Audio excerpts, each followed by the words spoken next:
So more physically attractive, I would say more emotionally available, more romantic, more energy, optimistic for the future, more time to live life and travel the world before starting a family, more fertile, less baggage and trauma. That's really big. The more relationships you've had, you get more baggage, you have more relationship trauma, you're jaded. More open to new ideas, more agreeable, typically easier to build a life with. Like we were talking about before, the more partners you've had, you've probably landed on a guy who's a top G. And once you've been with a really top guy, you're not going to be happy with Mr. Normal. Of course, it's all men's fault. Of course. I've seen women's videos talking to men about dating, and the men say, "Why would I marry you?" And the women say that they're not talking about marriage, they're talking about dating. The men point out that men date someone they think has marriage potential, and the women are always like, no. Why would you rather have a young, inexperienced, possibly naive and immature young woman who has not really accomplished anything? Maybe she hasn't found her own way. She hasn't made anything of herself just yet. Why would you want that over a woman who is older, wiser, more experienced, and more independent? She's not going to take all your money. She doesn't need you, but she wants you. A guy values a woman's sexual purity above all things because we can build off of that.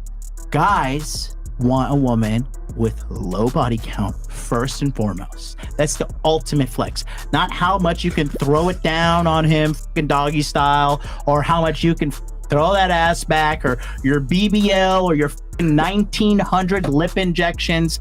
None of that shit matters. Are you a or are you not a? And if you're not, guess what? Gold tier status. Modern women think guys date younger women because they're easy to manipulate. Older women, it is you who have created the issue you are now complaining about.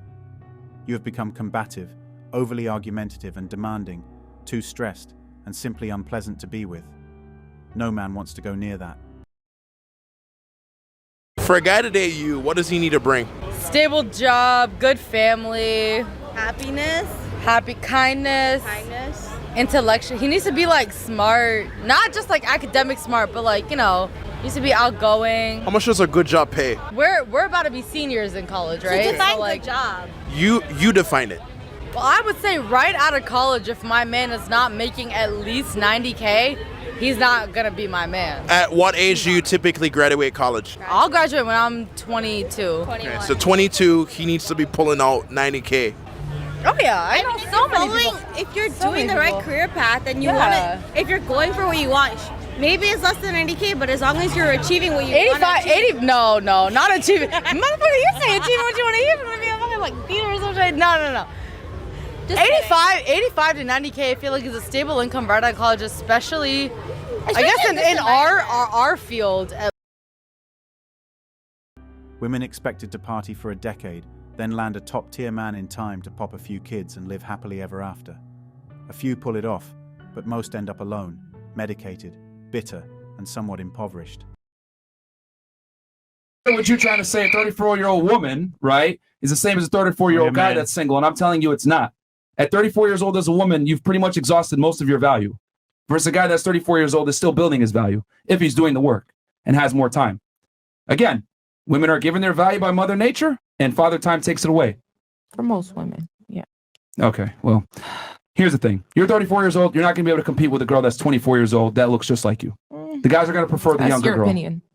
I mean, Again, that's your opinion. That is not an opinion. That is a fact that men Well, prefer younger women on average.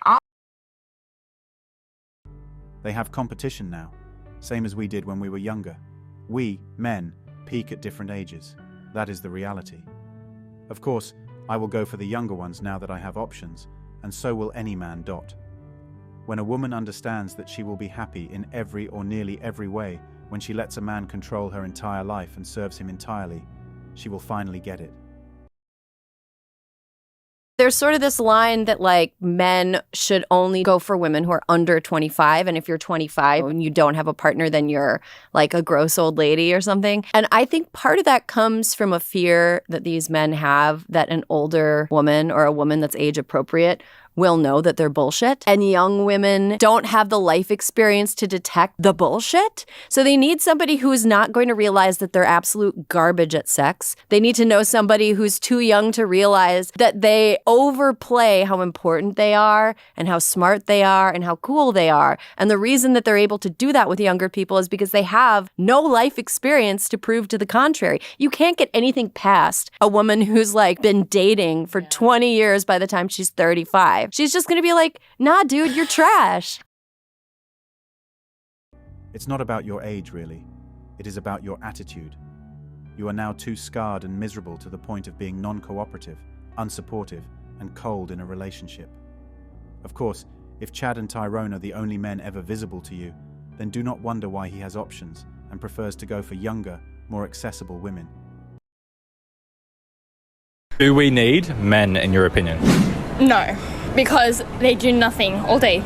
Do we need men? No, like, they just sit there. Do we need men, in your opinion? No, because they're icky. How did he find 3 tiny girls all dressed in just insane fashion? Tough world out there for men. It really is, both on this and the dating side of things. Somebody said, that's the same person 3 times. Thank you. That's what I think. Somebody else said, pay attention to me. You must look at me. I require attention, whether it's good or bad attention. I do not care. Just pay attention to me. Yeah, that's why they're all dressed like that and why they say things like that. It's all for shock value. It's true about older men and options for women. I think it's the confidence and capabilities of an older guy that turns them on. However, the thing that shocked me was the lack of manners and basic respect for younger women. Successful older men have increased their choices, while successful older women have narrowed their choices, and this small number of choices is what frustrates them the most. If you have a man that is like even just slightly above average, like how do you not spend almost all your time just like bragging about him?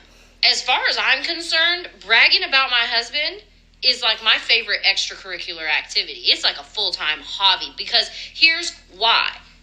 My younger self, I've seen some shit when it comes to men. Like I've been in the trenches. Okay, so when I found my husband and I started dating him, like I was marking all that territory, like that mine. And 7 years later, despite all of our struggles, despite all of the stuff we've been through, despite all of the things that... This is the type of woman that motivates her husband to be the best man possible. And she is who more single women need to listen to instead of that single woman that says that men shouldn't be praised for doing the bare minimum. Because there is no minimum. You're not his job. You're his partner, and you should both appreciate doing the little things for each other without expectations. They shame us for anything that breaks their reality of I'm perfect. Women genuinely believe they deserve a Prince Charming. They lack empathy to understand that men desire different things. Many men want to be that first physically, romantically, and with experiences such as traveling. The more experience a man has, the more he wants to give. The more experience a woman has, the more she expects, and the more she wants to experience those things with other men. Men want to provide and protect, but they dislike feeling obligated to do such things, and that too, without appreciation or respect. Most men are not aware and understanding of how quickly there's going to be a genuine shift in between those who have things and those who do not have things. And that's all women's fault, of course. Because women choose the winners, right? Women choose who the high status males are. Women pretend to give a shit about men. Of course they don't. A woman, if you ask her what she wants from a man, she's like, I don't want much. I just want to find a nice man who's a millionaire and 6 foot tall and funny and charismatic and interesting and spontaneous and looks after me and doesn't cheat. And is funny and good looking and strong. I don't want much. Like they name all this shit that most dudes are never gonna have.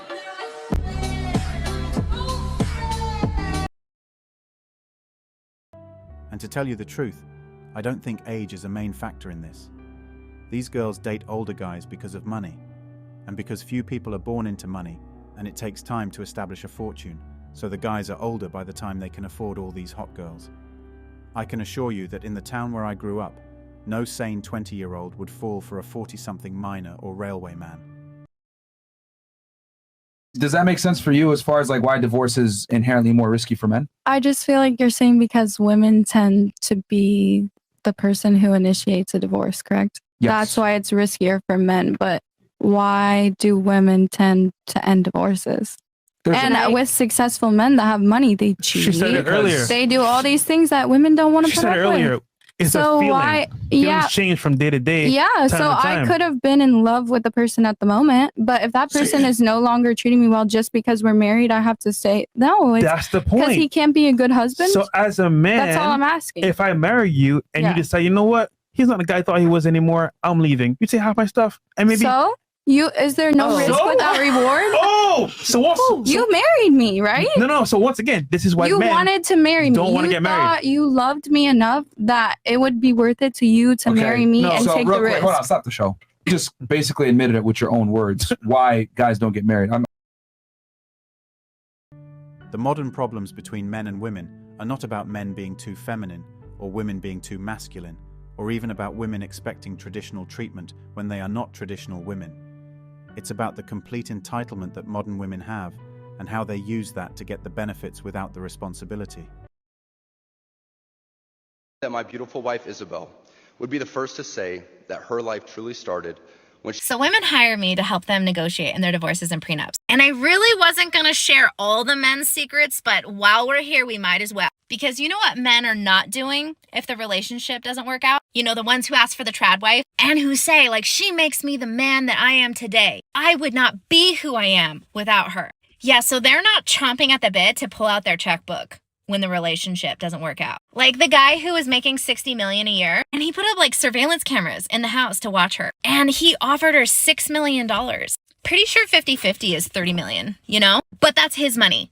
That's his money. It's not yours. Even though you made him out to be the man that he is today, it's not yours. Or the woman who built a multi-million-dollar business with her husband, 50-50 business owner, and he took her off the bank account, the business bank account. She hasn't seen a dime from her own business in over a year and a half. Or what about the prenup that I worked on, where the guy was worth $35 million and she was making $300K a year before she quit her job so that they could have couple time at night because she was VP. And then he offered her $50,000 a year if the marriage didn't work out. Like, I think he pays employees in his own company more than that. As women, we are told all the time, if you prioritize the money, you're greedy, you're selfish, you're not about the love. So we're supposed to blindly trust you. But I always say money before men, because the cards that they will play at the end are not the cards they're playing at the beginning. They're not proactively coming to you and saying, gosh, I really honor and respect you for being the woman that you were and for being the wife at home, raising our children and supporting me in my career. They're not saying that. They're hiding money, wiring it somewhere else, taking you off of bank accounts, claiming you could have worked. God forbid you stayed at home and your husband's not even making enough money that you even qualify for spousal.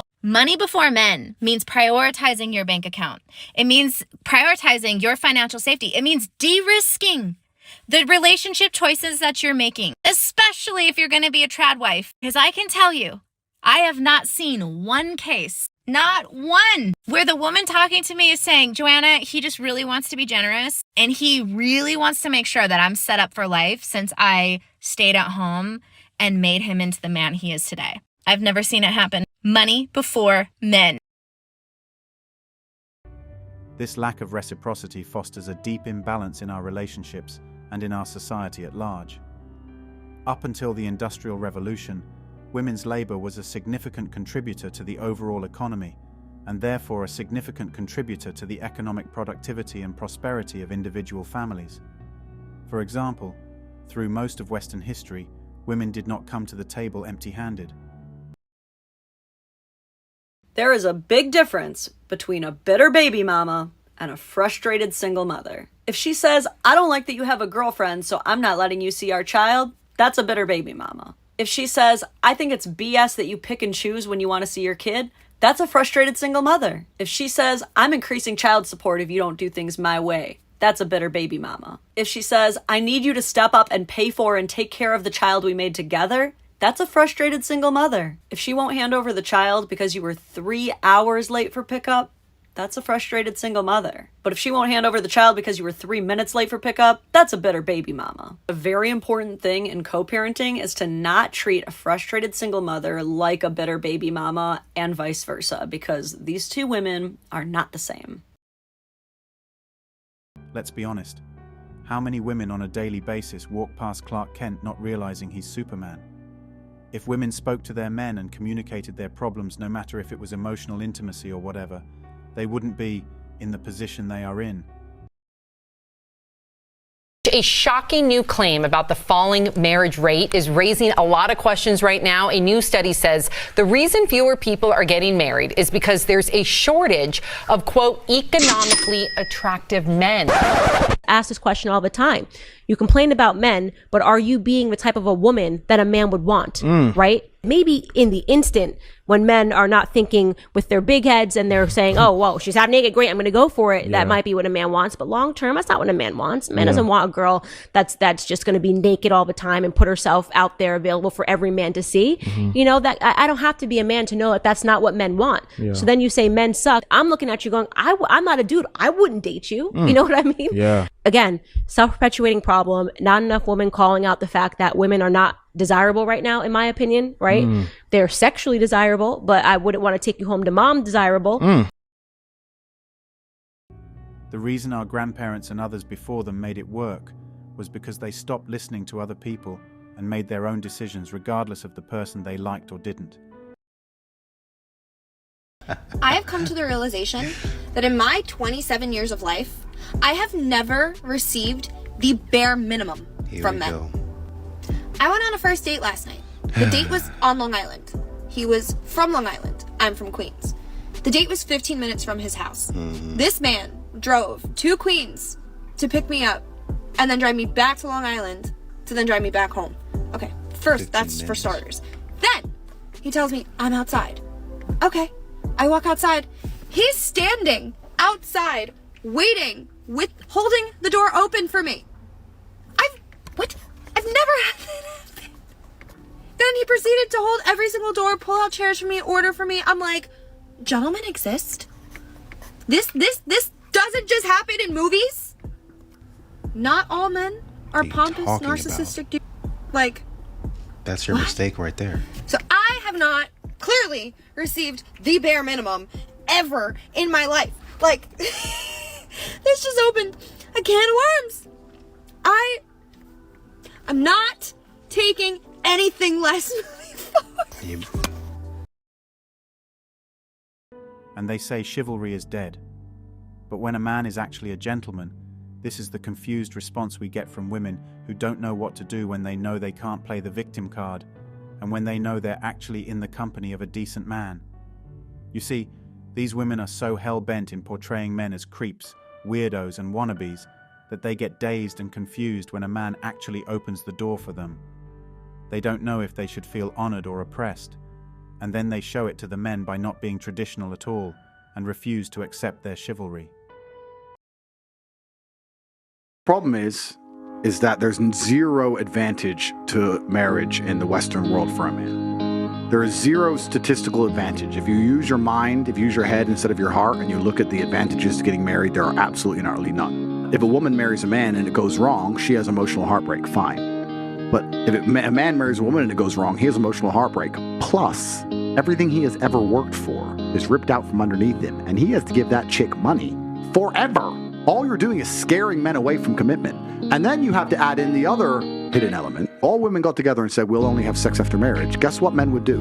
Get married. But you don't, right? So now you're in Miami. I go to Miami. I can fuck anything in the club. I don't have to marry any of them. If I marry them, I get wrecked. So, like, let's all use our brains here. What am I going to do? Well, I'm going to be like, well, no. Name the benefits that a man receives by entering into a contract with a person who is rewarded for breaking the contract. For any reason she deems necessary, a woman has everything to gain, and the man has everything to lose. She breaks the contract. You pay her 25% of each paycheck you get until you're dead. This is on top of losing your kids, your house, your friends, your cars, your savings, and your retirement. We're the prize, not the woman. Be smart. Stay single. Let the women struggle alone and be independent like they say they want to be. Thanks for watching Manhood. As always, we're looking forward to your support. So please hit the like button, share this video with your friends, and subscribe to the channel to stay updated with everything all kings like yourself need to know.